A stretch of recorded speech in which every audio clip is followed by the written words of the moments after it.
Pwede ba ilayo mo sa akin to? Ayoko makita ito. Tara, tara. Harvest natin yung pasisiw ng anak sa inahin ni Idol Melfi Burga kasi nagpisa na. Doon mga nugis oh, sa itaas. Nandito, ito na muna yung update natin for today kasi pisa na yung ating inahin. So anak nila ni Kanawayon Hatch, ayun oh. So kaninang umaga nung nagpatuka tayo, nalaman natin na nagpisa na, kaya ngayon i-harvest na natin. So silipin natin, tara.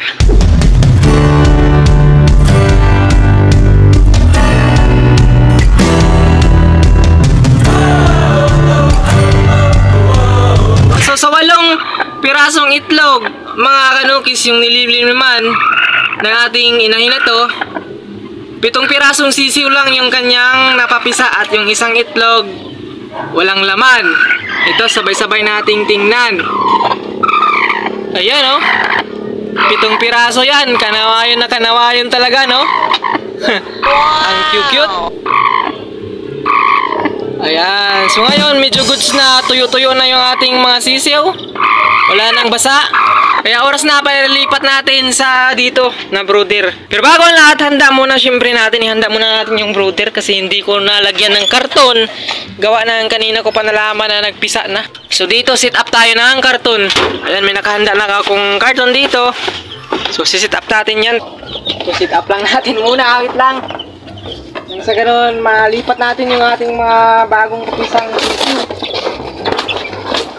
para maiwalay agad natin sa kanilang nanay. Pasok natin dito. Ayan, saktong-sakto talaga. Kasyang-kasya, men. Yung ating...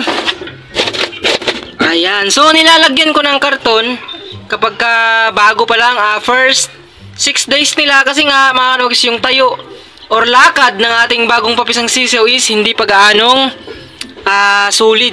Kumbaga hindi pa gaanong nakakatayo, parang lasing pa yan. At syempre wag natin paapakin sa screen kasi nga pagka hindi gaanong malakas yung kanilang tayo, nagkakahulog-hulog sa butas yung kanilang mga paa. So baka magkaroon ng injury. Kaya make sure na lagyan ko muna ng karton. At ito naman yung resulta. Ito, ng mga pasisiw na to, nilagyan ko first 6 days nila. Nilagyan ko ng karton at ito, malaki na. Kaya na nilang umapak sa screen. Healthy na lang yung kanilang pagtayo. Healthy na. So ayan, kukuhain na natin yung karton. Right? Kain ko muna pero wala akong laghayan.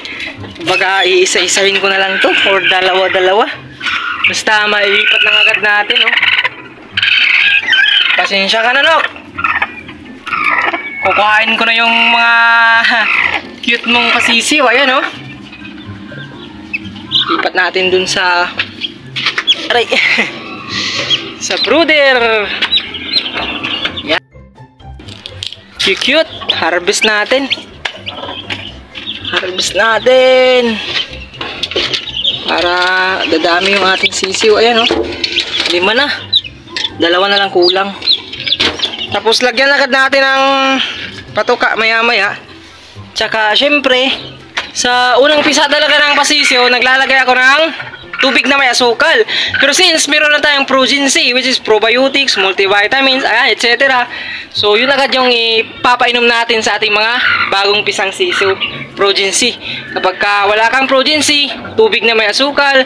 Kapag wala kang asukal, siyempre lagyan mo ng honey yung kanilang tubig. Ayan yung unang-unang ibibigay natin sa unang araw ng pag-harvest natin, unang araw ng pisa ng ating sisiw, no?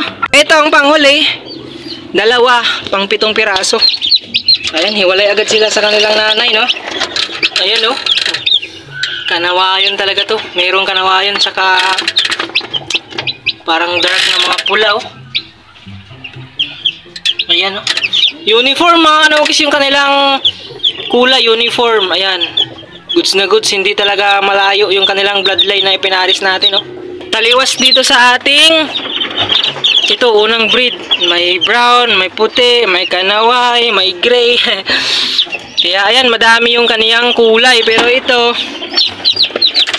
ayan, uniform siya. Siyempre, lagyan natin ng patoka. Yung patoka natin, oh. Natin dito, ayan, oh. Ganyan.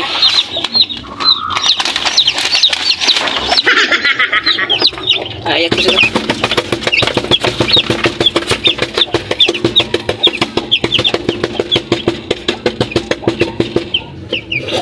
So dito kayo hanggang mamayang gabi, wala na kayong nanay. Iwalay agad natin talaga para iwas disgrasya pa. Kakahigin kasi ng inahin to, yan pagka nilagay natin, kakahigin, matatamaan sila. So yun yung tendency na magkaroon sila ng mga injury. Pilay, kabi yung mga paa, tatatamaan. Kaya yan, oh, goods na goods yung ating manok, bagong sisiw. Si Raptoranid naman na ando doon, kinandling ko kagabi. Ito yung kanyang mga itlog na walang laman, pinagbabasag-basag ko dito. So total ng may laman, 10 yung kanyang itlog, 4 yung walang laman, bali 6 na piraso yung may laman. At malapit na din ito magpisa. Ayan siya, malapit na magpisa. Magkasunod lang sila, baka bukas pisa na yan. So tamang tama yung ating brooder, medyo malapad dito. Yan, kasyang kasya, madadagdagan to ng sisiw. So yung markings nito, mamarkingan ko to. So ito wala na tong markings. Ayan, hindi ko yan mamarkingan. Ayan, wala ang markings yan. So ang magiging marking nito, so gagayahin ko yung sa tatay, sa paa, tsaka sa ilong. Ayan, paa, ilong. So ang magiging markings ng ating Raptoranid, gagayahin ko sa kanilang nanay. So hole lang. Yan, right hole yata yun. So kailangan nating markingan yung ating mga pasisyo kasi meron tayong ihahalo dito. Paparating na sisiyo na ating Raptoranid. So para malaman natin kung kaninong nanay sila, nang sa ganun hindi tayo magkanda lito-lito. Kasi pagdating ng panahon, meron matutukoy natin kung anong lahi yung ating inaalagaan. Kahit 2 piraso mga nugis na ipagtabi mo, so need mong markingan yung isa, nang sa ganun malaman mo yung kung ano siyang linyada. Alright, baka kasi pareha silang pula, kaya need mong markingan, no? Mahirap na magkahula-hula tayo, no, soon kapag sila ay lumaki. Ayan yung ating mga pasisiw.